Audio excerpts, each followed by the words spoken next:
Euh, un sujet très intéressant dans la paracha de cette semaine, c'est qu'on appelle la parachat Nasso.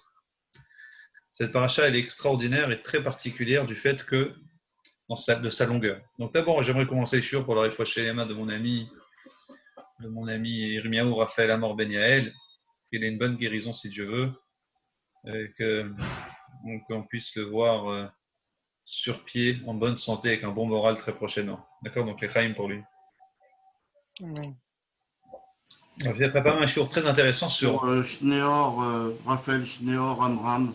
Raphaël Schnar, ouais, ok, Raphaël Schnar, d'accord. Schnar, que je connais très bien en plus. Alors, la parachat de cette semaine, la parachat Nassau, les amis, c'est une parachat très importante parce qu'elle parle de deux sujets. Entre autres, on va parler donc des sacrifices que les Juifs ont dû faire, les sacrifices inauguraux, avant de rentrer dans le Mishkan, les fameux sacrifices qui ont commencé. Donc, parachat Nassau va nous citer tous les sacrifices qui ont été faits par toutes les chefs de tribus. Et enfin, la paracha, elle va nous parler de l'histoire du Nazir, et c'est sur ce sujet que je vais revenir. Le Nazir, c'est un sujet à part entière, très important, qui est collé avec les chefs de tribu. Enfin, on a la Sota, l'histoire de la femme Sota, la femme qui faute. On commence d'abord par la Sota et puis ensuite par le Nazir, pour être tout à fait précis. Et donc, cette paracha, c'est une paracha de toute la Torah, 16 psukim. Pour tout vous dire, je vous l'avais dit la semaine dernière, il y a aussi un Tehillim qui est le plus long, vous le connaissez tous, qu'on lit souvent en ce moment, c'est le Koufiou de tête. C'est le Tehillim 119. Et le Tehillim qui est basé sur les Ketuvim, les hagiographes, sachez qu'il y a aussi dans les Tehillim 176 versets, 176 psukim. Enfin, vous avez dans la Gemara, dans le Torah oral, la Torah Shebéalpé, vous avez dans le Shas, donc, une Masechet qui sort du lot, qui est la plus grande, tout le monde la connaît, on l'a à la maison, c'est un pavé, c'est la Masechet Baba Batra, dans laquelle il y a 176 dapim à nouveau, 176 pages de Gemara. Pourquoi ce chiffre? Je ne sais pas. Ce que je peux vous dire, en tout cas, c'est que c'est vraiment une paracha qui fait écho au Ketuvim, dans la suite de la Bible, à la Torah orale. Et ajoute sur ça, le Chidushé Harim, que pas seulement que la parachat Nassau est la plus longue, mais même le Midrash, les commentateurs du Midrash qui sont sur la parachat Nassau sont les plus grands commentateurs, les plus longs commentaires, et même le Zohar qui est attaché à la parachat Nassau, c'est le plus grand des commentaires du Zohar sont dans cette parachat, la parachat Nassau. Très intéressant à savoir pourquoi, qu'est-ce qu'elle a de si extraordinaire. En tout cas, le Chidush Harim, lui, il conclut en disant que Behemet, comme on est dans la fête de Shavuot. Shavuot, on vient de sortir de la fête de la réception de la Torah. C'est Yom Abikurim, le jour des prémices, où on a apporté nos cadeaux à Hachem. Alors, on a terminé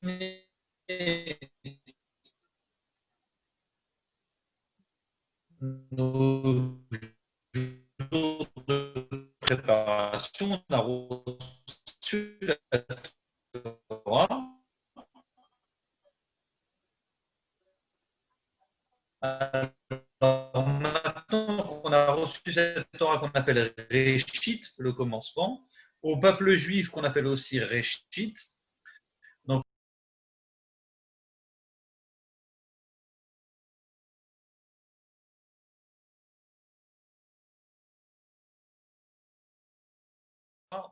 démarrer fort. Donc je reviendrai sur ce point-là à la fin du cours. C'est un enseignement extraordinaire. Et vous allez voir que ce cours, il va être dédié autour du Nazir. Le Nazir, il va nous apprendre un enseignement, comment quitter la Torah après Shavuot, comment amener cette Torah en nous d'une manière éternelle. Vous savez que là, c'est une période aussi intéressante. Je le dis stam en passant. Vous savez que jusqu'au 12 Sivan, on ne dit pas Tachanoun. Donc, faites la tfila tous les matins. Jusqu'au 12 Sivan, depuis donc, Rosh Chodesh, pour tout vous dire, même Shavuot, bien sûr, on ne fait pas Tachanoun. Mais même après Shavuot, jusqu'au 12 Sivan, vous faites Shacharit Mincha, pas Tachanoun. Pourquoi? Parce qu'on est joyeux. Pourquoi? Parce qu'à l'époque encore, c'était ce qu'on appelle les jours de rattrapage. C'est-à-dire que les gens, ils arrivaient à Shavuot, les jours des prémices, ils apportaient leurs cadeaux à Hachem, n'est-ce pas? Pour donner des cadeaux à Hachem, on apportait des prémices. Donc les premiers fruits. Et donc on prenait des paniers extraordinaires, 7 paniers qu'on mettait les uns sur les autres, et on apportait en cadeau les premiers fruits, les premières récoltes à Hachem pour qu'il nous bénisse pour le reste de notre argent qui va pousser durant le reste de l'été. Et donc pendant cette période-là, tous ceux qui n'avaient pas apporté leur cadeau à Shavuot, ça durait qu'un jour. Donc on n'avait pas le temps d'apporter tous les cadeaux de tous les juifs qui montaient à Shavuot. Rappelez-vous, tous les juifs devaient monter à Shavuot pour recevoir en Israël, pour apporter, pour fêter une des 3 fêtes, Shalosh Regalim, ou les 3 à Jérusalem, au Beth Amikdash. Donc imaginez-vous que vous avez des milliers et des milliers de juifs qui arrivent avec des sacrifices, avec des cadeaux.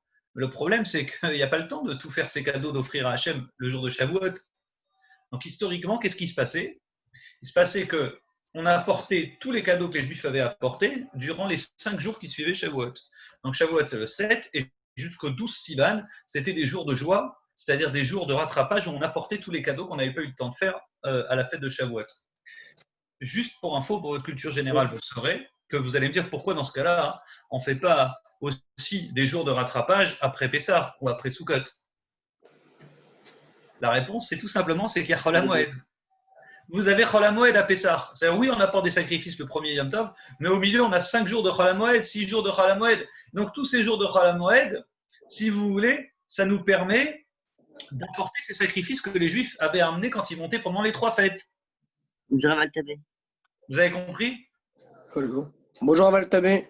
Bonjour les amis. Bonjour Aaron, ça va? Ça va monsieur? Bon, ça me fait très plaisir de vous entendre. Bonjour. Bonjour, monsieur. Bonjour monsieur. N'hésitez pas à poser des questions, les amis. Ça fait très plaisir de vous revoir et de vous entendre. Bon, sachez qu'on est quand même en direct.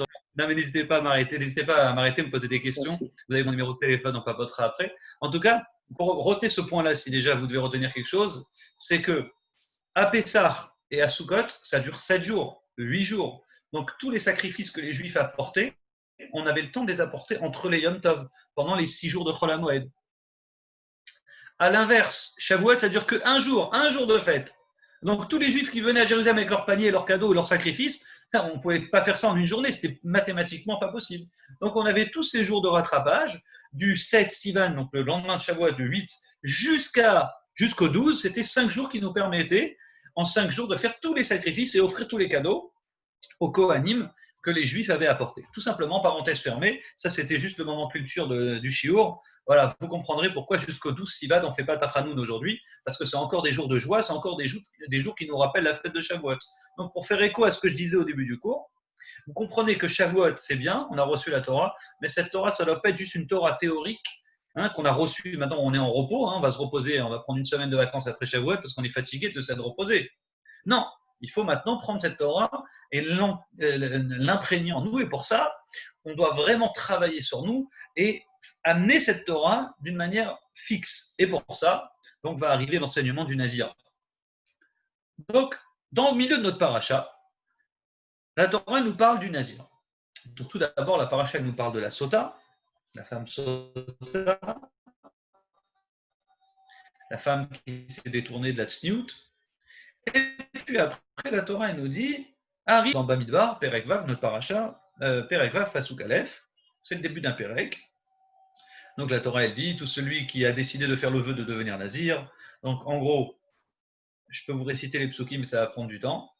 Donc, il doit s'écarter du vin, de la bière et tout ce qui est à base de vin, même le jus de raisin en l'occurrence. Il doit bien sûr ne pas passer la tondeuse sur ses cheveux, jusqu'à ce que se termine son temps de Nazir. Et enfin, troisième condition, il ne doit pas se rendre impur pour un mort, à Nefesh Met Lo Yavo, c'est-à-dire que si son père meurt, même si son propre père meurt, techniquement, ça va casser sa Néziroute, mais normalement, il ne devrait pas le faire. Il ne devrait pas se rendre impur pour son propre père. Mais comme il n'a pas le choix, il doit le faire, mais ça va à l'encontre de sa Néziroute, donc sa Néziroute est terminée. Donc, pour n'importe quel autre mort, vous l'aurez compris, il ne doit pas se rendre impur. Donc la question ici, c'est d'abord, pourquoi ces 3 points? D'abord, pourquoi un homme, quand il veut être nazir, il dit, bon, j'ai envie d'être nazir. C'est quoi un nazir? C'est quoi un nazir? Ça veut dire quoi un nazir? Première remarque. Alors, la Torah dit, c'est ces 3 points. Alors, je dis, pourquoi ces 3 points, ils sont si importants? Et quel est l'objectif de ce type-là quand il décide d'être nazir? En quoi ça va lui apporter quelque chose de si extraordinaire? Alors, la Gemara dit, d'abord, combien de temps ça doit durer la Néziroute? question simple. Combien de temps ça doit durer le minimum syndical? Dit la Gemara, dans la Torah, c'est écrit Ié. Le nazir sera Ié. Ié, c'est drôle, c'est la Gemara qui le dit. Yud plus Yud plus ça fait 30 jours.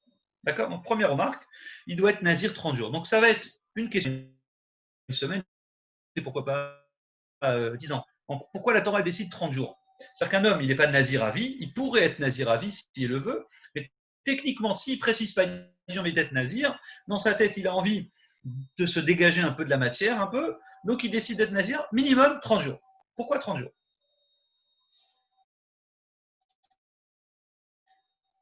Si vous avez, n'hésitez surtout pas à intervenir si vous avez des questions, des remarques ou quoi. Quel est l'objectif du nazir? Pour comprendre un peu plus cette histoire du nazir. Enfin, pourquoi 30 jours minimum? Et la question ici, c'est pourquoi spécialement 30 jours et pourquoi il ne peut pas se rendre impur et bien sûr pourquoi il ne doit pas se raser les cheveux. En quoi ces trois points-là ils sont importants? Si le type il a envie de s'approcher de Dieu, il n'a qu'à décider d'étudier la Torah pendant 3 heures de plus par jour. Si le type il a envie de s'approcher de Dieu, il n'a qu'à décider d'aller au kollel. Si le type il a envie de certaines choses, d'étudier, pourquoi spécialement le nazir? En quoi le nazir, ça va le rapprocher de Dieu? Ok. Le Sefer Emek Davar, il dit la chose suivante. Il dit, si un type, maintenant, pendant sa Néziroute,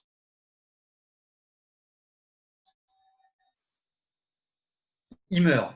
Ça veut dire que son père meurt, il doit se rendre impur pour son propre père.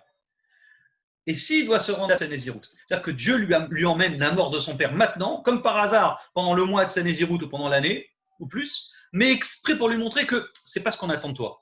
Être nazir, c'est un travail très spécial, et Dieu n'attend pas ça de toi. Donc, exprès pour lui casser son travail, son élan qu'il est en train de faire, Dieu, il lui dit, écoute, voilà, maintenant, rends-toi impur, stop, j'en veux plus de ta Néziroute.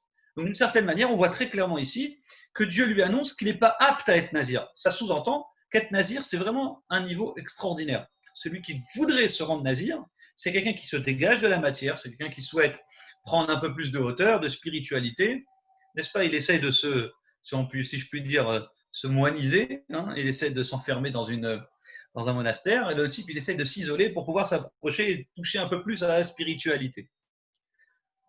À tel point, continue le Sefer, Emek Davar, que je vous ai cité tout à l'heure, dit qu'on le considère exactement comme le Kohen Gadol.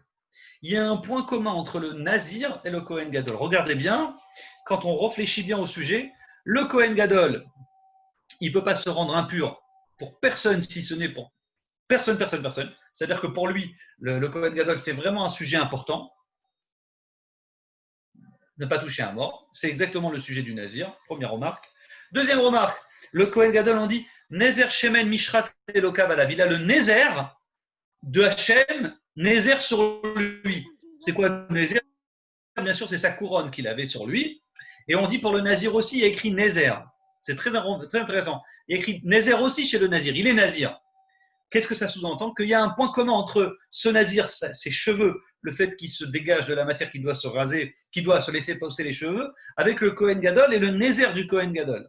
Et enfin, le troisième point, c'est le vin. On dit, bien sûr, le Kohen Gadol, il doit faire très attention à ne pas s'alcooliser. Pourquoi? Parce que le Kohen Gadol, il doit être sobre, toujours sobre, les Kohanim en général, mais le Kohen Gadol plus particulièrement que les autres. Pourquoi? Parce qu'à tout moment, il doit servir Hachem et il ne peut pas rentrer dans le Kodesh HaKodashim sous. Donc ici, on voit un point commun très fort entre le Kohen Gadol et entre le Nazir. Donc c'est vraiment quelque chose d'important, à tel point qu'on le considère Kohen Gadol. C'est raconté un petit chidouche comme ça, Stam, pour la route.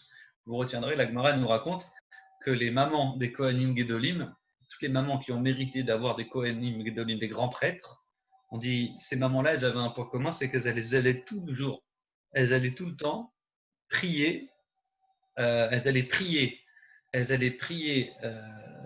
dans les villes de refuge, elles allaient donner des cadeaux, donner à manger, nourrisser tous les types qui avaient commis un crime sans faire exprès, par inadvertance. Donc, tous les types qui avaient commis un crime par inadvertance, ils devaient aller dans une ville de refuge. Et donc, dans cette ville de refuge, là où ils étaient, les mamans des Kohen Gadol, elles venaient, elles apportaient des cadeaux à ces types-là pour que ces types-là ne prient pas pour la mort du Kohen Gadol. Et toi, Dieu a l'effet que le Kohen Gadol il meurt. Pourquoi ils auraient dit ça? Tout simplement parce que quand le Kohen Gadol meurt, les types ils peuvent être libérés de la ville de refuge.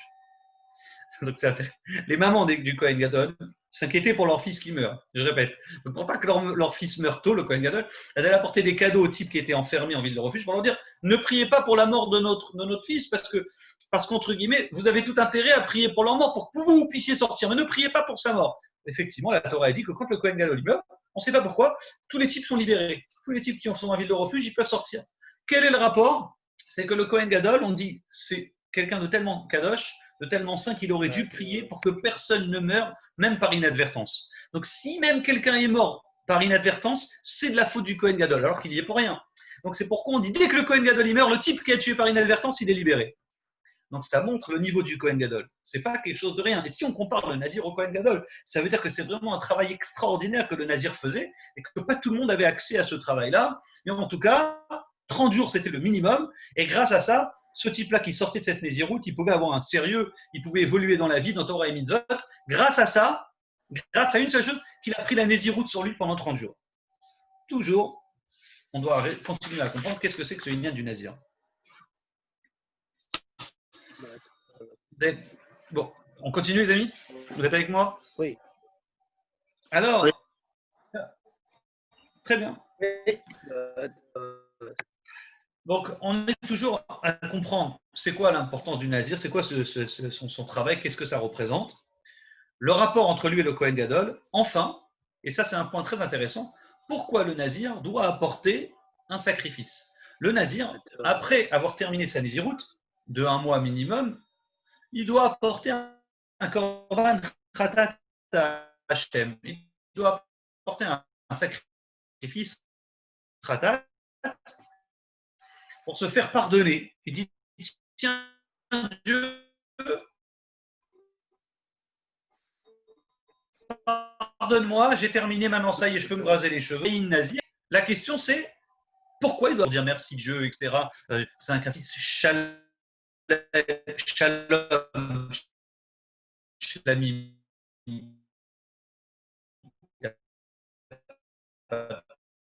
Problème. Or là, ce n'est pas un sacrifice de dire qu'il a. Le type, il n'a rien fait, il est devenu nazir. La Torah, elle lui demande d'être nazir. Elle parle de ce cas-là. Donc pourquoi il doit apporter un korban khatat? Quel rapport? Enfin, 4e remarque, il y a écrit, donc on est toujours sur la 4e question, écrit et après, le nazir pourra boire du vin. Or, si tu dis après le nazir pourra boire du vin, il y a une incohérence. Le type, il n'est pas nazir puisqu'il vient de sortir de sa naziroute. C'est pour ça qu'il peut boire du vin. Donc pourquoi la Torah, elle l'appelle encore le nazir? Vous avez compris la question? Oui, monsieur. Magnifique. Donc, si vous avez compris ces 4 points, l'objectif, ceux qui viennent d'arriver, c'est en quoi comprendre bien pourquoi le nazir décide d'être nazir. On dit il a accepté. Ça arrive à plein de gens. Sachez-le. Nazir, c'est quoi? Nazir, c'est quoi? C'est quelqu'un qui, il ne boit pas du vin.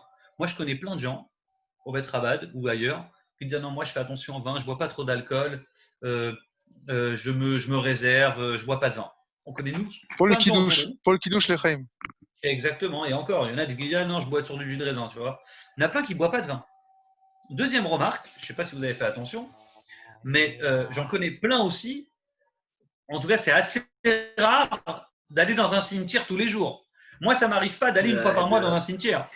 Donc la question, c'est si les gens ne vont pas souvent dans un cimetière, vous comprenez, si les gens ne vont pas souvent dans un cimetière, bon, nous aussi, ça nous arrive. Donc on est d'une certaine manière un nazir. Et enfin, se laisser pousser les cheveux, alors là, pour le coup, c'est l'habitude de tous les jeunes aujourd'hui d'avoir des cheveux longs. C'est rare de trouver des jeunes qui ont la tête rasée. Donc avoir des cheveux longs, ça arrive tous les jours. Ne pas avoir du vin ou de l'alcool, ça arrive tous les jours. C'est vrai qu'il y en a qui ont dit, mais moi je bois du jus de raisin, quoique. Et enfin, ne pas aller à un cimetière une fois par mois, ça peut nous arriver à tous. Donc si c'est quelque chose qui peut nous arriver tous les jours, on peut prendre la décision de ne pas boire du vin. En quoi le nazir que la Torah parle, en quoi est si important? En quoi le nazir que la Torah nous enseigne, nous dit, celui qui est nazir, il s'approche de Dieu, il fait un travail extraordinaire. En quoi est-ce si important? La réponse, elle est qu'il a décidé d'être un nazir. Il a été Mekabel. Il a reçu, il a pris la décision, moi je serai un nazir. Quand quelqu'un il prend la décision de ce mot nazir, ça prend tout un sens. Alors je vais vous raconter cette histoire de la Gemara. La Gemara Bava Metzia, on a dû vous l'apprendre un peu partout, mais elle est très, très intéressante, ça vaut le coup d'être répété. Il y a un grand sadique qui s'appelait Rabbi Yochanan ben Zakkai. Rabbi Yochanan ben Zakkai, il était magnifique, il était très beau. On dit vraiment, les femmes, elles regardaient ses yeux tellement il était beau. On dit, elles voulaient à tout prix que leurs enfants aient la même couleur de yeux que lui. Il disait, j'ai pas peur de l'Ainara, parce que moi je suis le descendant de Yosef, et Yosef, on est protégé du mauvais œil. Il a peur de recevoir le mauvais œil. Moi, c'était un homme très très beau, et c'est le fameux Rabbi Yochanan ben Zakkai qui a sauvé Yavne, qui a sauvé la Torah après la destruction du temple. La Gemara nous raconte la chose suivante. Un jour, Rabbi Yochanan ben Zakkai se lavait dans le fleuve, dans le Yarden, dans le Jourdain, et il y avait un type, un voleur, un brigand, et pas juste un brigand, on l'appelait Resh. C'était le chef des brigands. Resh Lakish, le chef des brigands. Et ce monsieur Resh Lakish, la tête des brigands, le patron, il est venu, il a fait comme ça, il l'a vu au loin, il a fait une cabriole, un saut, il a traversé tout le Jourdain. Imaginez-vous. Alors coupez vos micros, ceux qui font des blagues. Parce que tu vois là, on vous entend du coup. Alors, il a traversé tout le Jourdain. Il a fait un saut, chup, paf, il a atterri et il se retrouve nez à nez devant Rabbi Yochanan ben Zakkai. Et Rabbi Yochanan ben Zakkai dit, franchement, t'es fort, hein, t'as réussi à sauter, extraordinaire. Il lui dit, mais c'est extraordinaire ta force, c'est très bien. Et il dit, mais sache que la force de la Torah, c'est encore plus grand. Alors il lui dit, Rabbi Shakish, il dit à Rabbi Yochanan, il dit, c'est magnifique. Il dit, mais toi, hein, tu as une beauté extraordinaire, je suis jaloux de toi. Alors Rabbi Yochanan, il lui fait le shidduch, il dit, tu sais quoi, si tu veux, moi, je peux arranger quelque chose avec ma sœur. Ma sœur, elle est encore plus belle que moi. Alors si tu veux, je te fais un shidduch avec elle et tu pourras mériter de te marier avec elle. Mais pour ça, il faut que tu décides d'accepter sur toi et de faire tes chouvas. Alors, Resh Lakish, on dit, qui bel alav, il a accepté. Il a dit, je prends sur moi de changer et d'étudier la Torah en échange de me marier avec ta sœur. Et c'est ce qui s'est passé. On dit bien évidemment, Resh Lakish, il a décidé d'étudier la Torah. Il a étudié avec le fameux Rabbi Yochanan ben Zakkai, son futur beau-frère. Et enfin, il s'est marié à la fin avec sa sœur, donc ça a fini par être son beau-frère. Ce Resh Lakish, qui était le chef des brigands, un voyou, on nous dit que de ça, en un quart de seconde, il a changé, c'est devenu le grand Resh Lakish qu'on étudie dans la Gemara. Le grand Resh Lakish qui a fait tchouva. Comment c'est possible? On dit parce que la Gemara dit Kabel Allah, il a reçu sur lui. Quand on a reçu la Torah, on l'a reçue, et cette Torah, elle est en nous, on accepte, on la prend, et à partir du moment, c'est pas juste une théorie, c'est quelque chose qu'on met en pratique, et c'est ça qu'il a fait Resh Lakish. Juste pour la fin de l'histoire, vous saurez qu'à la fin, quand Resh Lakish il a fait le deal avec Rabbi Yochanan, il décide de ressauter la rivière dans l'autre sens. Il dit, attends, je vais refaire la même cabriole. Il prend des dents, hop, il court, il a tombé dans l'eau. Il n'a pas réussi à sauter. Il a dit, comment c'est possible? Il lui dit, parce que la Torah, ça affaiblit. Il dit, la Torah, ça affaiblit. Il dit, quand un homme, il étudie la Torah, il est faible. Toi, avant, tu étais un voyou, tu avais de la force. Maintenant, tu es un homme sage, tu vas être un homme pieux. Ça l'a affaibli. Donc, il se fait d'avoir accepté la Torah. Il n'a même pas commencé à étudier. Ça l'a affaibli. Il n'a pas pu refaire la marche arrière, le saut en arrière qu'il avait entrepris au départ. Ici, on voit cette chose qui est que le nazir, il accepte sur lui d'être un nazir. Il prend la décision d'être nazir. Et ça va changer sa vie. Bon, parlons de ces 3 points. Quels sont ces 3 points? Le point 1 du nazir, c'est-à-dire l'interdiction de boire du vin, de se couper les cheveux et de toucher les morts. Alors écoutez bien, c'est vraiment un enseignement extraordinaire. Pourquoi ces 3 points? D'abord parce que ces 3 points, c'est eux qui réveillent le Yetzer Hara. Le vin. Commençons par l'alcool. On dit l'histoire du monde commence par l'alcool. L'histoire du monde commence par du vin. Qui donc? Adam Arishon. D'après un avis dans la Gemara, le fameux fruit interdit que Adam Arishon avait pris, c'était un raisin, c'était un jus de raisin. Et c'est ça qui va l'emmener à fauter. Enfin, le même Sefer Bereshit, il nous raconte Noach. Noach, il s'est saoulé. Il a pris des raisins, il est sorti de la Teva, il a planté une vigne, il s'est saoulé, il est tombé raide par terre. Et de là, vous connaissez la fin de l'histoire, son fils Ram, il a fauté. Ça a été une catastrophe. Enfin, le même Sefer Bereshit, il nous raconte encore le vin qui a fait fauter Lot. Lot, il était complètement saoul, il a fauté avec ses filles. Et donc, on voit que le vin, ça amène à des problèmes. Je ne dis pas que c'est un problème, l'alcool peut amener à des problèmes. Et donc, ce type-là, ce nazir qui a vu la femme sota, il voit la paracha d'avant, il voit la femme sota, la femme qui a fauté, et probablement elle a fauté parce qu'elle a bu du vin et parce qu'elle faisait les chaïm avec des hommes et qu'elle s'amusait. Alors, à force de faire les chaïm et boire du vin avec des hommes, ça a fini par dégénérer, ou pas, parce que la sota, on ne sait pas si elle a fauté ou pas. Ce qui est sûr, c'est qu'elle a eu un problème de tsniout. Donc, ce type-là dit, oh là là, pas d'alcool pour moi, c'est terminé. Numéro 1, les cheveux. Pourquoi se couper les cheveux? Pourquoi, pardon, se laisser pousser les cheveux? Encore une fois, les cheveux, ça amène la beauté à l'homme. Un homme, il peut dire, moi, je me coiffe, je suis beau, je suis meilleur, etc. Et encore une fois, dans Bereshit, on trouve un homme qui commence à fauter, qui commence à avoir envie de fauter quand il est beau. C'est Yosef Hatzadik. On dit sur Yosef, il était chez Potiphar, il avait été chassé par ses frères, il a été vendu en esclavage, et puis ensuite il travaille chez Potiphar. Et puis il commence à prendre la grosse tête, il travaille chez Potiphar, et il commence à dire, écoute, j'ai une bonne place, en fin de compte, je suis bien aimé là où je suis. Et on dit, il commence à manger, boire, pas du vin. Le Midrash dit, pour le coup, il n'avait pas bu de vin du tout, parce qu'il a bu la première fois du vin quand il a revu ses frères. En tout cas, il a commencé à manger, il a bu, et salsel biséaro. Il s'est complètement coiffé. Il se laissait pousser les cheveux, il a commencé à se faire beau. Biséaro, je n'ai pas compris, monsieur. Pardon, mais salsel biséaro. Il a commencé à se coiffer les cheveux. Il a commencé à se faire beau. Il avait les cheveux longs, il commençait à se coiffer. Comme vous, monsieur. Exactement. Il commençait à se faire beau. Donc le type, il se faisait beau. Il faisait beaucoup. Bon, il ne faut pas oublier qu'entre nous, il n'avait que 17 ans, d'accord? Donc à 17 ans, je vous souhaite d'être comme Yosef. En tout cas, le type, il commence à dire, le Midrash, il dit, ah, ça y est, j'ai commencé à oublier mon père maintenant. Ouf, ils m'ont chassé, mes frères m'ont jeté, m'ont vendu. Maintenant, je suis bien là où je suis chez mes parents adoptifs. Il commençait à se sentir beau. Et Dieu lui dit, ah, tu te fais beau. Ah, tu es beau maintenant, hein? Ok, je vais t'envoyer le loup. Et le loup, c'est la femme de Potiphar qui essaye de le prendre. Donc on voit que la femme de Potiphar, elle vient, elle essaye d'attaquer Yosef parce qu'il s'est fait beau. Donc la meilleure manière de se préserver, bien sûr, c'est ne pas faire trop le beau. Donc le nazir, il dit, moi je vais jouer moins le beau. La femme, elle a bu, la femme, elle s'est faite belle avec les hommes, il y a eu un problème de tsniout. Moi je fais attention, je vais moins jouer au beau gosse. Logique. Donc voilà les 2 points. Il reste que le 3e point.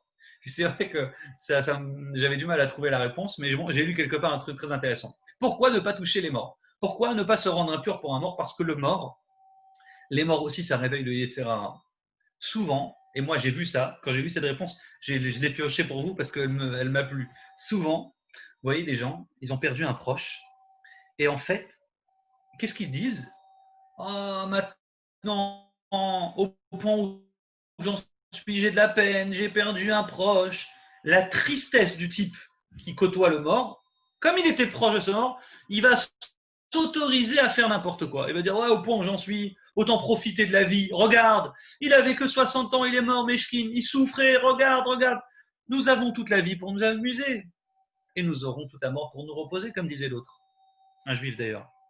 Donc on a toute la vie pour nous amuser, profitons du temps. On vit qu'une fois, vous connaissez, hein? On vit qu'une fois, profite de la vie. Le fait de voir des gens mourir, le fait de voir l'impureté, ça amène à l'homme une certaine déprime qui lui autoriserait à fauter. En disant, bon, ça va, on n'a qu'à se permettre. Oh, ok, je me suis toujours empêché, ça va, il me reste peut-être un jour à vivre. Faisons la vie. Et ça amène à fauter. Bon, c'est une réponse que j'ai entendue. Elle vaut ce qu'elle vaut, mais c'est intéressant ce rapprochement entre ces 3 points. Le vin, les cheveux, et l'impureté. C'est-à-dire le type, il ne doit pas se rendre impur pour personne, c'est-à-dire ne pas s'attacher, ne pas s'imaginer que la mort, c'est la fin. Voilà le point très important. En tout cas, dit le Kliyaka, l'objectif de cette Néziroute, l'objectif que le type, pendant 30 jours, il se rend, pendant ces 30 jours, Nazir, minimum 30 jours, c'est pas juste une fois. C'est fait que pour qu'ensuite il ne devienne plus Nazir, c'est comme un médicament qu'il va prendre, mais il n'est pas obligé de le prendre à vie. C'est un médicament fort qu'il va prendre. Et doucement, après avoir retiré sa Néziroute, il va être dégagé de l'alcool, il va être dégagé un peu de la beauté, il va moins jouer au BG, etc., etc. Je pense à toi, hein, BG en bas. Alors, venez, on reste concentrés, les amis. Alors, donc pourquoi on te dit 30 jours, minimum, ça peut suffire. 30 jours, c'est pour répondre à la première question, pourquoi 30 jours? Coupez vos micros parce que j'entends, ça résonne derrière. Pour vous dire que 30 jours, ça suffit pour donner un médicament à l'homme.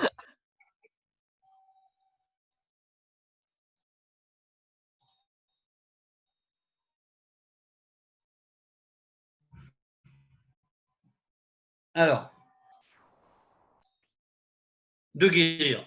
30 jours. Pareil pour tout, je vais vous raconter une histoire. Mais après être sorti de ces 30 jours, le type, il va pouvoir prendre des bonnes décisions, même s'il est plus nazir. Ça veut dire il faut que GG soit avec moi.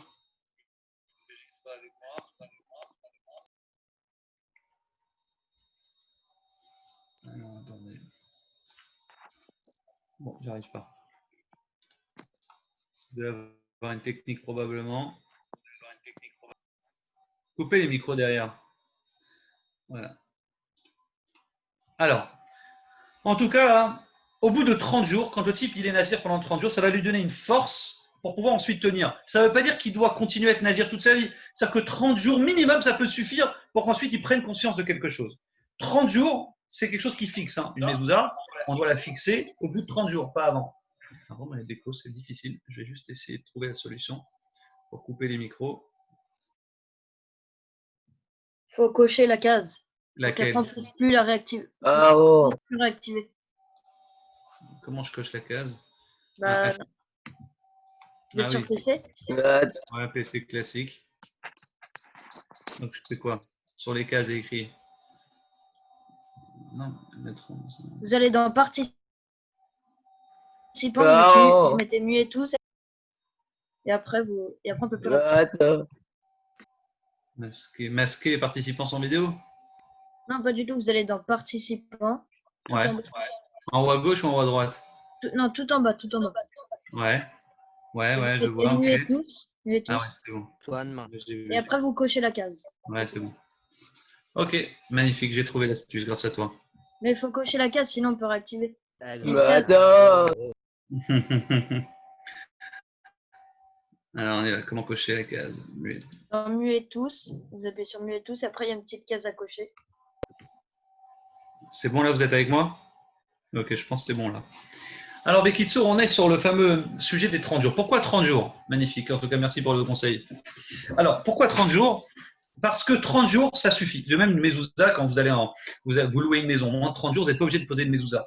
La mezouza, elle doit se poser que quand vous avez dépassé les 30 jours. On estime dans la Torah que 30 jours, c'est à partir de 30 jours, on commence à se fixer. La Gemara raconte une histoire concernant Titus. Je ne sais pas si vous avez entendu parler de Titus, c'est celui qui a détruit le Beth Amikdash. Vous avez toute son histoire en long et en large.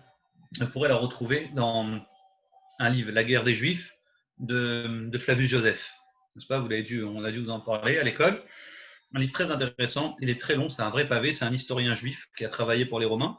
En fait, c'était au départ un juif qui se combattait contre les Romains. Après, il s'est assimilé aux Romains et il a connu toute la guerre de Jérusalem. Et lui, il raconte cette histoire de Titus.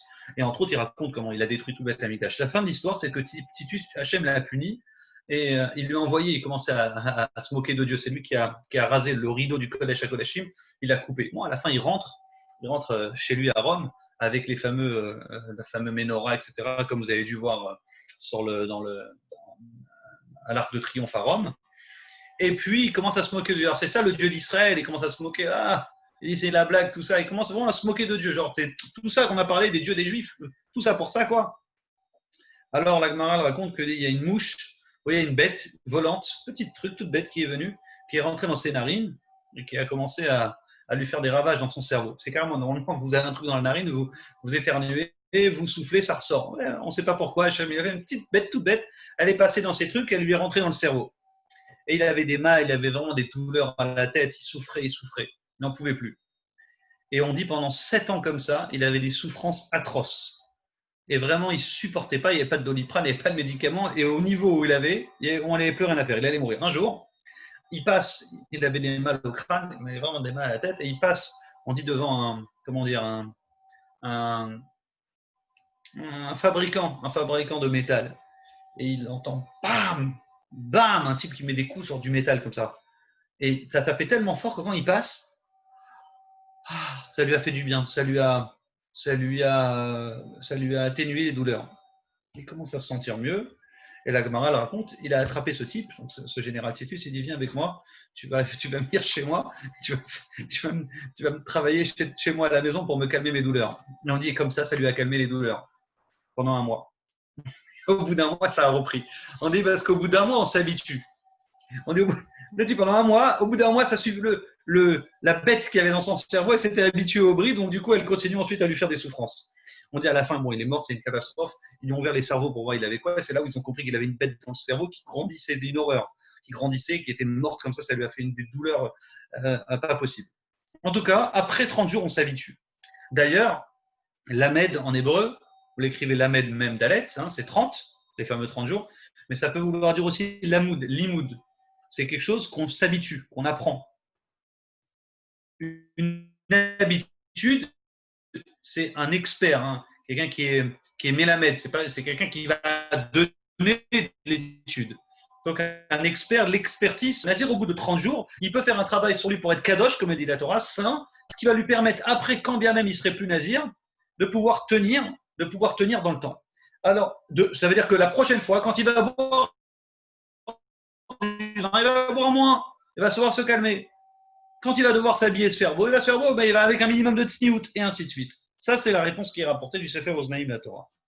Et donc maintenant, on comprend pourquoi il doit apporter un korban khatat. Pourquoi il doit apporter un sacrifice khatat après avoir fauté, après s'être rendu nazir. On dit parce que, normalement, au niveau où il est arrivé, il aurait dû rester nazir toute sa vie. Il a tellement monté, tellement il s'est dégagé de la matière, tellement c'était important, délicat et important ce qu'il fait. Il s'est tellement attaché à Dieu, il s'est tellement élevé au niveau d'ange, qu'au moment où il va redescendre sur terre, d'une certaine manière, c'est une erreur. Ce n'est pas une avéra, c'est une erreur. Donc, il doit apporter un korban khatat pour se faire pardonner. Tu veux redevenir un homme, te comporter comme les hommes, même avec des limites, puisque maintenant, tu as appris comment un homme il doit se comporter. D'accord, mais au moins apporte un korban khatat. Fais-toi pardonner. Parce que tu étais à un niveau supérieur, et là, tu dois descendre à un niveau donc inférieur. Donc, pour ça, tu dois apprendre et tu dois te faire pardonner. Alors, c'est très important. On va comprendre maintenant l'enseignement de cette histoire. Portait pas mal d'histoires. En tout cas, un pasouk qui est entouré avec une parenthèse. On voit dans le Tikkun, dans le Sefer Torah, vous voyez, il y a comme deux parenthèses comme ça qui entourent deux psukim. On voit un vrai carré, qui entoure deux psukim en plein milieu de la paracha. À tel point qu'il y en a dans la Gemara qui disent qu'on n'a pas 5 livres de Chumash, on en a 7. On a les 5 que vous connaissez, mais dans le 4e livre, donc Bamidbar, on a la première partie, on a la parenthèse, ces deux psukim, et on a la fin après la parenthèse. Donc ça compte en fait Bamidbar comme 3, non pas comme un livre. Ça sort pas 5 livres de Torah, mais 7. Il y a un avis qui dit qu'on considère 7 livres de Torah et pas 5. Parenthèse fermée. Donc on dit pourquoi cette parenthèse? Qu'est-ce qu'elle vient faire? Elle vient couper deux punitions. Elle vient couper deux histoires terribles. Comme on a une histoire avant qui fait de la peine et on a une histoire après qui fait de la peine, pour couper entre deux histoires qui font de la peine, entre deux punitions, on met cette parenthèse. De cette parenthèse, c'est écrit Vaï Bitso Aaron Vayomer Moshe.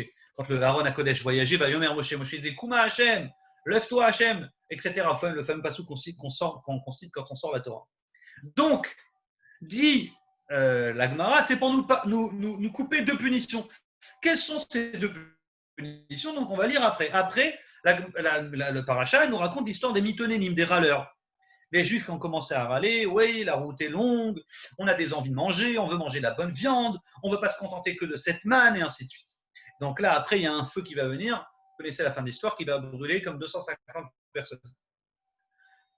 Et avant, ok, après on a un problème avec des râleurs, mais avant, c'est quoi l'histoire d'avant? Il n'y a rien écrit.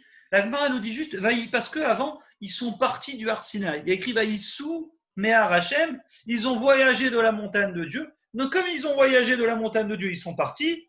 Donc, ils ont voyagé pendant 3 jours. Donc, c'est considéré comme un problème. Quel est le problème? C'est une question simple. En quoi est-ce un problème de quitter le Har Sinaï? Il fallait bien qu'ils partent. Ils sont restés pratiquement 1 an au Sinaï, 1 an moins 10 jours. Ils sont restés 355 jours, pratiquement. Donc, en quoi est-ce un problème? Bon, il fallait bien qu'ils partent un jour. Alors, dit Tosfot, dans cette histoire d'Agma, c'est un problème, et c'est un grave problème. Et pour couper ces deux problèmes, on a mis ces psukim avec cette parenthèse. Parce que les Juifs, il y a écrit Vaïssou, ils ont voyagé. Ça veut dire qu'ils ont voyagé de eux-mêmes. Il y a le même passage avec le même verbe qui est écrit au moment de la sortie d'Égypte, quand les Égyptiens se noient. Lorsque les Égyptiens se noient, on dit à ce moment-là, il y a beaucoup au bord de mer et ils récupèrent, ils dépouillent les Égyptiens. Ils leur vident leur or et leur argent, leurs bijoux. À ce moment-là, il écrit Yassa Moshe. Moshe, il a fait voyager. Les Juifs, ils étaient tranquilles en train de prendre l'argent, l'or, ils n'étaient pas pressés de partir. Alors il y a écrit Moshe, pas, il a voyagé, Yassa, il a fait voyager. Il a dû bouger les. Allez, on y va. Il les a pressés pour partir parce qu'ils ne voulaient pas partir. Ils étaient coincés. Ils étaient restés attirés par l'argent. Alors, dit Tosfot, c'est exactement ce qui se passe. Les Juifs, ils sont au mont Sinaï. Ils sont à un niveau d'ange, comme on verra après. Ils sont à un niveau très élevé et ils partent. Vaïssou, ils sont partis de bon cœur. Ils ont voyagé. Comme si que, tranquille, ça ne nous dérange pas, on a reçu la Torah, maintenant c'est terminé. Maintenant on peut rentrer à la maison. Merci Hachem, on a coché la case, on est sorti d'Égypte, on a reçu la Torah, maintenant c'est terminé. On dit comment ils ont pu partir aussi facilement? Vaïssou, ils ont dit, allez, faut qu'on rentre, c'est l'heure de rentrer en Israël maintenant. Patientez, la Torah elle est là, vous l'avez reçue, restez, soyez attirés par ce mont Sinaï. À tel point on dit que cette génération-là de Juifs qui ont reçu la Torah, tous ceux qui sont morts dans le désert, on dit la Gemara elle raconte des histoires, bon, j'ai préparé une histoire pour vous qui est un peu longue, mais en gros, leur corps ne s'est jamais éteint. Ça veut dire que leur corps pendant 1500 ans, parce que la Gemara nous raconte ça, leur corps n'a pas pourri. Ça veut dire qu'ils étaient au niveau de tzaddik, de même qu'un tzaddik, son corps ne pourrit jamais, le corps d'un tzaddik, il reste toujours entier. Alors dit que c'est exactement le même sujet, c'est cette génération des gens qui ont connu la Torah, lorsqu'ils moururent, alors on dit ils sont restés toute leur vie, on dit avec un corps, même après leur mort, avec un corps parfait. Leur corps n'a jamais pourri. Donc la question c'est comment ils ont pu partir aussi facilement? Qu'est-ce qui s'est passé? Comment après 1500 ans ils avaient un corps entier? Ça veut dire qu'ils étaient à un niveau de tzaddik. Comment ils ont pu partir? Comment ils ont pu partir aussi facilement? Là on est toujours en train d'expliquer la notion du nazir. On a répondu à la question c'est quoi le nazir? Je vous ai expliqué tout à l'heure pourquoi le nazir il veut devenir nazir, pour se dégager de la matière, pour s'attacher à Dieu. Et il y a un moment où le nazir il redevient nazir. Et comme le nazir il redevient nazir, homme classique, donc on nous dit il doit apporter un sacrifice ratat pour se faire pardonner. Pourquoi? Parce qu'il était à un niveau élevé, et là maintenant il doit redescendre à un niveau inférieur. C'est exactement le même sujet, donc je suis en train de vous rapporter l'histoire de la semaine prochaine. Les Juifs étaient à un niveau du Arsena, ils étaient attachés à Hachem, et ils ont dû redescendre. Des fois, il faut redescendre quand il n'y a pas le choix, mais il ne faut pas le faire de bon cœur. Et on voit que les Juifs, ils l'ont fait de bon cœur. Comment c'est possible? En sachant qu'en connaissant la Torah, on dit qu'ils sont arrivés à un niveau d'ange. Et c'est ça, c'est exactement le sujet avec lequel je voulais conclure.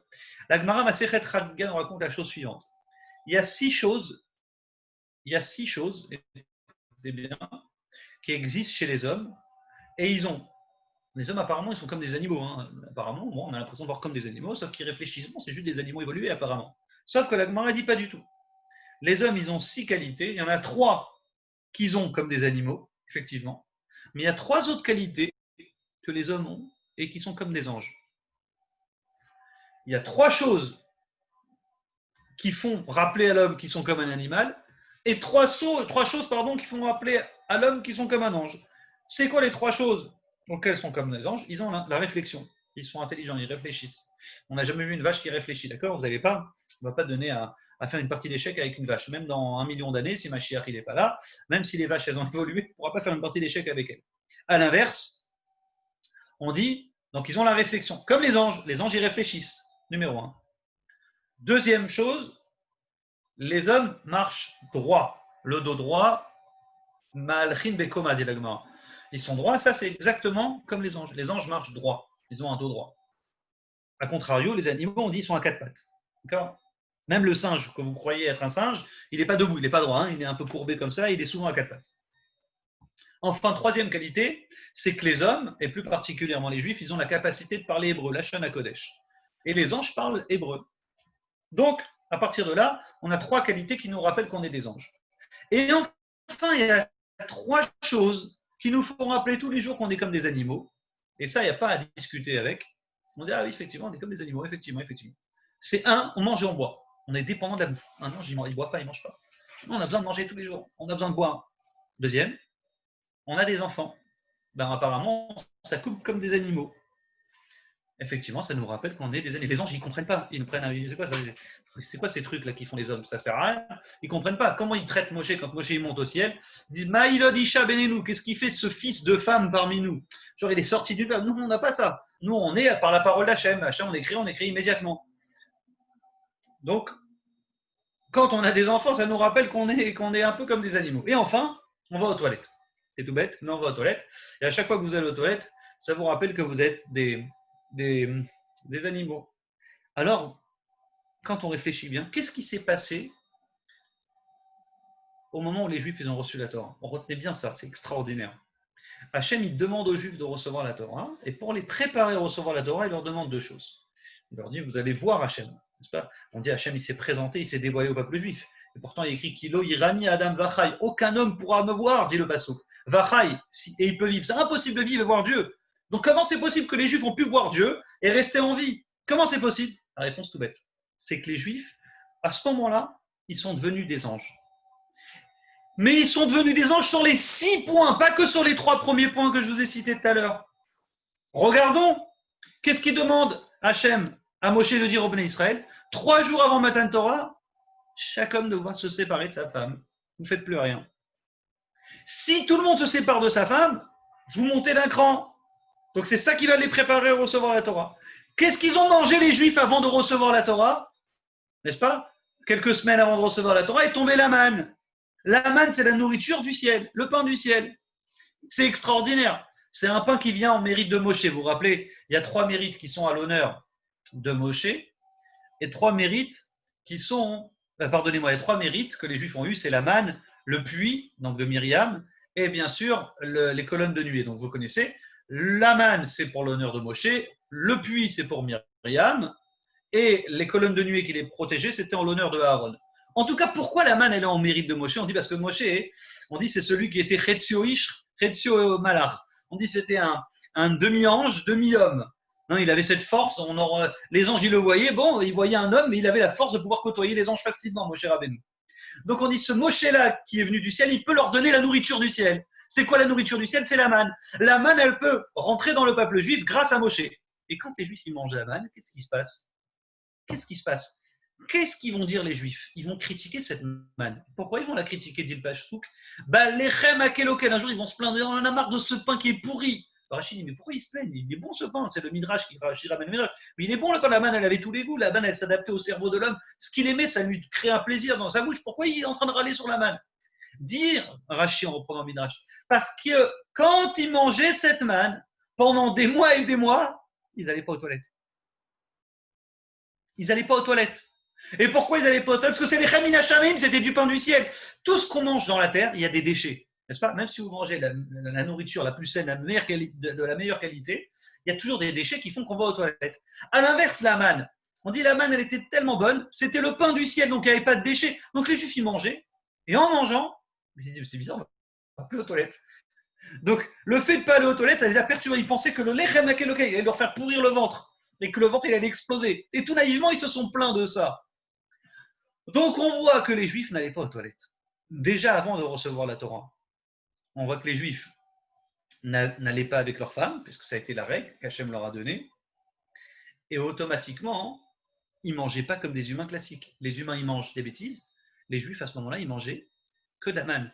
Donc même les 3 points qui font rappeler aux hommes qui sont des hommes, ces 3 points-là, au moment où les Juifs ils ont reçu la Torah, ils sont montés au niveau d'ange. Ça veut dire qu'ils ressemblaient à des anges, et c'est ça qui leur a permis de voir Hachem au moment de Matan Torah. Alors dit le Sefer Or Gedalia, maintenant qu'on a compris la force des Juifs à ce moment-là, on comprend au niveau auquel ils étaient, au moment du Har Sinaï. Qu'est-ce qu'il y a écrit après? Et écrit là, ils ont voyagé, ils sont partis. Et c'est ça le problème, comment ils ont pu partir aussi facilement? Tu es à un niveau d'ange, tu es à un niveau élevé, et tu te rabaisses, tu veux partir, tu dis ah, ouf, allez c'est terminé. Là c'était notre moment spirituel, maintenant on peut retourner vaquer à nos occupations. Alors dis, mais comment c'est possible? Ils ont voyagé aussi facilement, ils ont dit ah là, on part, on quitte le mont Sinaï. Alors ça fait tellement de la peine cet épisode, avec l'épisode ensuite des râleurs, alors on a mis cette parenthèse, il faut que l'arche voyage. Vaï bin Soa à Aaron. Il faut donner la force à l'arche, le Aaron HaKodesh, de marcher et de voyager. Et c'est ça qui dit Moshe, c'est cette parenthèse qui va nous donner à nous un enseignement. De même que le nazir, lui, c'est bien d'être nazir 30 jours. C'est bien d'être nazir 1 mois, 2 ans, 10 ans, 20 ans. Mais un jour, quand il faudra sortir de cette naziroute, il faut prendre avec nous l'enseignement du nazir toute notre vie. Il faut que le type qui est sorti nazir, qui dit je bois plus de vin, n'est-ce pas, je fais plus de bêtises, à partir de maintenant, même quand il n'est plus nazir, il se rappellera qu'est-ce que c'était qu'être nazir, donc il fera attention toute sa vie, sinon c'est trop facile. Alors de la même manière, les Juifs, quand ils ont fini de recevoir la Torah, il faut qu'ils prennent cette Torah et qu'ils l'emmènent partout. Il ne faut pas qu'ils la gardent juste une Torah théorique au moment du Mont Sinaï et après c'est terminé. Il faut que même après qu'ils soient sortis du Har Sinaï, il faut qu'ils emmènent cette Torah avec eux. Et c'est pourquoi il y a cette parenthèse avec Vaï bin Soharon. Il y a 2 épisodes qui nous font la peine. Et quel est l'antidote au peuple juif pour pouvoir quitter le Mont Sinaï? C'est de prendre le Aaron HaKodesh et de pouvoir se libérer avec la Torah sur soi. Et donc, ça, c'est l'enseignement qu'on peut tirer de cette histoire que je vous ai racontée, c'est-à-dire savoir, bien sûr, sortir de Shavuot. On a terminé la Torah. On ne dit pas maintenant, youpi, on a reçu la Torah, on peut vaquer à nos occupations et rigoler et s'amuser. L'école est finie, on peut étudier à l'école est finie, on peut maintenant faire n'importe quoi. Pas du tout. L'école est finie peut-être, même si on a reçu la Torah, la fête n'est pas finie. On doit prendre cette Torah et on doit l'emmener avec nous partout. On doit continuer à l'étudier, on ne doit pas s'arrêter. Alors je conclurai juste, comme il nous reste que quelques minutes, je conclurai juste avec la Akedat Yitzhak. Vous connaissez la dernière épreuve de Abraham, la 10e des épreuves. Ça a été Karna et Bincha, prends ton fils, ton unique que tu aimes, Yitzhak, emmène-le au mont Moria et fais-en un Ola, un sacrifice. Alors Dieu lui dit, dans 3 jours, tu vas prendre. Abraham, il est là, il dort, il fait Kriyat Shema, il dit, demain matin, il ne faut pas que j'oublie les allumettes, il ne faut pas que j'oublie le bois. Il commence à prévoir tout le programme pour aller faire la shrita de son fils. Imaginez-vous le type. Et bien, Abraham, il s'est levé tôt le matin, tranquille. Ça a été un de ses mérites d'ailleurs, c'est qu'il n'a pas laissé traîner. Il a sauté, tac, il a dit, j'obéis à Hachem. Il n'a pas posé de questions. Il arrive, imaginez-vous l'horreur absolue. Personne d'entre nous aurait fait la chose. Et là, il se prend et il dit, il commence à construire un misbéar. Il demande l'autorisation à son fils. Mon fils, il avait 37 ans quand même, il aurait pu ne pas se laisser faire. Il s'est allongé, accroche-toi, on va te mettre les bras, commence un truc. Et il penche la tête, il dit, vas-y papa, fais ton travail. Et là, il y a un ange qui vient, Vayomer, il dit, Abraham, il lève le couteau pour l'égorger. Et l'ange, il dit, Abraham, 2 fois, parce que par amour, Abraham, quand on appelle 2 fois, dans la Torah, quand on répète 2 fois le nom, c'est qu'on aime quelqu'un. Ménénie dit, que me voici. Al tishlach yatra el anar, ne fais rien, n'envoie pas ta main contre le jeune homme. Ve'al ta'aslo meuma, ne lui fais rien du tout. Bon, vous aurez dû sauter en l'air dès que j'ai dit ça. N'envoie pas ta main. Ve'al ta'aslo meuma, ne lui fais rien du tout. Question simple, si tu n'envoies pas ta main, tu lui fais rien. Pourquoi la Torah elle répète? Pourquoi l'ange il répète? Qu'est-ce qui lui arrive à l'ange? Pourquoi il lui dit n'envoie pas ta main? Stop, n'envoie pas ta main. Pourquoi il rajoute et ne lui fait rien du tout? Dit Rashi qu'Abraham il comptait l'égorger. Alors il dit j'envoie pas main, bon je l'égorge pas. Alors Abraham il dit mais peut-être je peux quand même lui faire goûter. Je lui fais un petit trou quand même, des petites gouttes de sang, histoire de. Alors l'ange il rajoute. En fait il y avait un sous-texte. Ve'alta Slomoma ne lui fait rien du tout. C'est-à-dire qu'Abraham il comptait quand même lui faire un petit truc.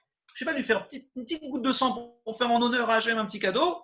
Et l'ange dit non, rien, mais Ouma, rien du tout. Comme ça, Rashi, il ramène et comme ça, Rashi se base sur un midrash. La question, c'est qu'est-ce qu'il fait Abraham? Pourquoi Abraham, il aurait envie de lui faire quelque chose? Ça va, Abraham. L'ange ne lui fait rien. Pas de shrita, mission annulée, mission annulée. Pourquoi maintenant Abraham, il insiste, dit mais j'ai quand même envie de lui faire un petit truc? Pourquoi un petit truc? Qu'est-ce que tu gagnes de lui faire un petit truc? Alors là, c'est le secret. Et ça, c'est tout ce que je vous ai expliqué au début entre le Nazir et les Juifs au moment de Matan Torah. Et ça, c'est l'enseignement.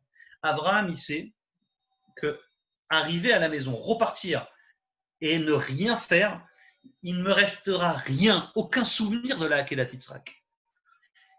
Ça a été un grand événement pour moi, être capable de sacrifier mon fils. J'arrive et Dieu me dit non. Il dit si je fais rien, si même pas une petite goutte de sang je lui fais, alors je rentrerai chez moi bredouille et j'aurai aucun souvenir. J'aurai rien repris, rien appris de cette Akedat Yitzhak. Et donc Abraham, il dit je veux un souvenir matériel. Je veux faire quelque chose que je pourrais garder avec moi toute ma vie en disant j'ai fait quelque chose. C'est pas juste une akéda théorique. C'est pas juste un ligotage de Yitzhak que j'ai fait, j'ai failli faire, après non. Il veut quelque chose. Alors il veut lui faire une goutte de sang. Alors arrive Abraham, il lui dit je veux faire l'ange une méouma, rien du tout. Abraham, il insiste. Il dit, bon, dans ce cas-là, Dieu, il a compris ce qu'il veut Abraham. Hachem, il s'apparaît à Abraham, il dit, Vayar Veinaïl, voici, il y a un bélier. Et là, Hachem, il le fait apparaître. Abraham, il lève les yeux, il voit un bélier. Et Abraham, il prend ce bélier, il enlève les cornes, n'est-ce pas? Et il le fait en Akedat Yisrak. Hachem, il a compris ce qu'Abraham il voulait, il lui donne à Abraham ce bélier. Et toute sa vie, aujourd'hui, on fait cette Akedah, on fait le Rosh Hashanah en souvenir de cette Akedah, parce que c'est ce jour-là où Abraham il a sonné du chauffard avec ses cornes de bélier, et ainsi de suite. Donc maintenant, on comprend qu'Abraham, il voulait repartir, il ne voulait pas juste une Akedah théorique. C'est exactement le sujet des Juifs. Quand les Juifs, ils ont quitté la Torah après Shavuot, il faut qu'ils prennent une Torah et qu'ils l'emmènent avec eux tout le temps. Il ne faut pas que ça soit juste une Torah. C'est bon, je l'ai, elle est à moi. Maintenant, c'est terminé. Elle est à toi. Maintenant, il faut que tu l'appropries. Il faut qu'elle devienne tienne. Et pour ça, il faut que tu étudies. Il faut que tu bagarres tous les jours. Tu passes un temps pour l'étudier. Numéro 1. Et maintenant, on comprend aussi le nazir. Le nazir, est-ce que c'est bien ou pas bien? Oui, c'est bien. Il a voulu se dégager la matière. Il a voulu ressembler à un ange, ce nazir. Et en conclut, on te dit, mais il y a un jour où il doit redescendre sur terre. Donc le jour où il redescend sur terre, il doit apporter un korban khatat. Ce korban khatat, c'est pour se faire pardonner de redevenir humain, entre guillemets, mais un meilleur homme. Donc ça veut dire toujours reprendre de là où on était et l'emmener là où on va aller. Ça, c'est l'enseignement de la paracha. J'espère que vous avez bien profité. Quoi qu'il arrive, je vous donne rendez-vous, si Dieu veut, les amis, jeudi soir, pareil, 21h. On fait un autre shiur sur la paracha.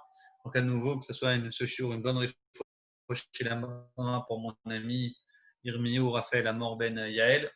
Au revoir à tous et à très bientôt. Si vous avez des questions, n'hésitez pas à m'envoyer par message WhatsApp, je vous répondrai avec grand plaisir. Merci beaucoup, GG, et à très bientôt.